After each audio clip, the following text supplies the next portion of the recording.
वैदिक पर्सपेक्टिव के इस YouTube चैनल को सब्सक्राइब करें, वीडियो को लाइक व शेयर करें। ओम नीचा वया अभवत पुत्रः इंद्रः अस्या अव वधः जभार उत्तरा सुहु अधरः पुत्र आसीत दानुः सये सहवत्सा न धेनुः। जिसका पुत्र था वह नीची स्थिति वाली हो गई। इंद्रियों को वश में करने वाले ने इसका निम्नवध किया। ऊपर माँ थी, नीचे पुत्र था। अपने आप को देने वाली लेटी हुई है अथवा सहशयन कर रही है, जैसे बछड़े के साथ गाय। यह मंत्र ऋग्वेद के प्रथम मंडल के 32वें सूक्त का नवम मंत्र है। इस मंत्र के ऋषि हैं भगवान हिरण्यस्तूप आंगिरस और इस सूक्त में कुल 15 मंत्र हैं और इस नवम मंत्र का मुख्य विषय है इंद्र अर्थात इंद्रियों को वश में करने वाला, और छंद है त्रिष्टुप और स्वर है धेवत। इस 32वें मंत्र में कुल 15 मंत्र हैं और इस 15 मंत्र में मुख्य विषय या दिव्य विषय वह एक ही चल रहा है, इंद्र अर्थात इंद्रियों को वश में करने वाला। यहाँ जो नवम मंत्र लिया जा रहा है वह अष्टम मंत्र की कड़ी के आधार पर ही अगला मंत्र यहाँ पर जुड़ा हुआ है। जिस प्रकार चेन जो कड़ीबद्ध रहती हैं, उसी प्रकार प्रथम, द्वितीय, तृतीय, चतुर्थ, पंचम, षष्ठम, सप्तम, अष्टम आदि जो मंत्र हैं वो इसी प्रकार जुड़े हुए हैं और उनका संदर्भ एक ही प्रकार का चल रहा है। और वह ये है कि वृत्रों के दमन के पश्चात या दुष्टों के दमन के पश्चात समाज में क्या प्रभाव पड़ते हैं, इसका वर्णन यहाँ पर नवम मंत्र में किया गया है। यहाँ पर ईशान परम परमात्मा ईश्वर ने सावधान किया है जन सामान्य को कि वे अपने जीवन को इस प्रकार बनाएं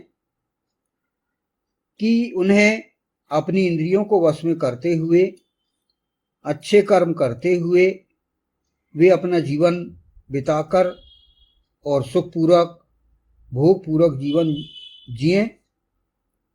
और यदि परिस्थितिवश उनके जीवन में कोई दुष्ट आ गया और उनसे किस प्रकार सामना किया जाए, किस प्रकार उनसे हम उनको षड्यंत्र पूर्वक, कूटनीति पूर्वक हम उनका सामना कर सकें, उनको षड्यंत्रों को किस प्रकार हम ध्वस्त कर सकें, ये इन पर बताया गया है। और राजनायकों को भी यहाँ पर सलाह दी गई है, निर्देश दिए गए हैं, आदेश दिए गए हैं, तो उन्हें सभी को आचरण करने के लिए यहाँ पर बताया गया है।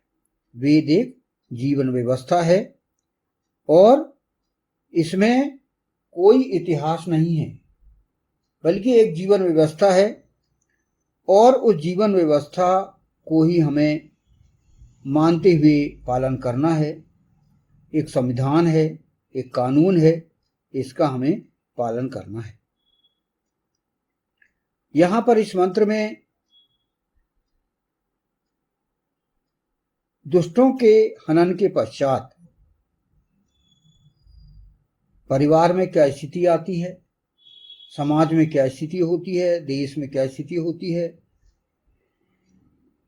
युद्ध के पश्चात क्या प्रभाव पड़ते हैं, यह यहाँ पर बताया गया है कि यदि किसी कारणवश दुष्टों का हनन हो गया तो उन पर उनकी माताओं का क्या प्रभाव पड़ता है, माताओं पर क्या प्रभाव पड़ता है, पिताओं पर क्या प्रभाव पड़ता है और परिवार के, समाज के लोगों पर क्या प्रभाव पड़ता है, ये यहाँ पर बताया गया है। तो इस नवम मंत्र का प्रथम फुटनोट इसमें प्रारंभ हुआ है, जिसका पुत्र था वह नीची स्थिति वाली हो गई। मंत्रांश है नीचा वया अभवत वृत्र पुत्रा। यहां पर पहले हम अन्वय को समझें। वृत्र पुत्रा अर्थात जिसका पुत्र वृत्र था वह, नीचा वया अर्थात नीचे स्थिति वाली, अभवत अर्थात हो गई। और इसी प्रकार आगे है इंद्र अर्थात इंद्रियों को वश में करने वाले ने, अस्या अर्थात इसका, अवधा जभार अर्थात निम्नवध किया, उत्तरा अर्थात ऊपर, सुहु अर्थात माथी, अधरह अर्थात नीचे, पुत्र आसीत अर्थात पुत्र था, दानुह अर्थात अपने आप को देने वाली, सय अर्थात लेटी हुई या सहशयन कर रही है, न अर्थात जैसे, सहवत्साधेनु अर्थात बछड़े के साथ गाय। तो ये यहाँ पर अन्वय करते हुए हमने इनको हिंदी में समझा है। अब हम समझ रहे थे कि इसी मंत्र का यह पहला फुटनोट, जिसमें कहा गया है जिसका पुत्र था वह नीची स्थिति वाली हो गई। वृत्र पुत्रा नीचा वया अभवत। अब इसका हम अर्थ समझें और अष्टम मंत्र के ही कड़ी में यह भाष्य जो है आगे हम समझें इसको। इस मंत्र में ऐसी एक मां की स्थिति का वर्णन किया गया है जिसका पुत्र दुष्ट वृत्र है, यानी एक मां की मन स्थिति का वर्णन यहां पर किया गया कि मन पर क्या, मां के मन पर क्या पड़ा है असर और वह क्या सोचती है, और वह कौन, जो कि युद्ध में उसका जो दुष्ट पुत्र समाप्त हुआ है। इस मंत्र में ऐसी एक मां की स्थिति का वर्णन किया गया है जिसका पुत्र दुष्ट वृत्र है, जो अपनी दुष्टता के कारण सृष्टि की सुख सुविधाओं को आम लोगों तक पहुंचने देने में बाधक है। ऐसी मां अपने पुत्र की मानव विरोधी, जन विरोधी हरकतों के कारण गर्व से सर उठाकर नहीं चल सकती। वह हीनता का एहसास करती है, इसीलिए वह नीची स्थिति वाली हो गई है। नीचा वया अभवत। तो हमने जैसे पिछले मंत्र में समझा, सप्तम अष्टम मंत्र में, कि वृत्र का अर्थ हमने समझा कि वृत्र अर्थात ढांकने वाला, छिपाने वाला और समाज में जन विरोधी, मानव विरोधी कार्य करने वाला व्यक्ति, जो कि सही बातों को जन सामान्य तक नहीं पहुंचने देता, जिससे कि समाज में भारी हानि होती है, बहुत नुकसान होता है।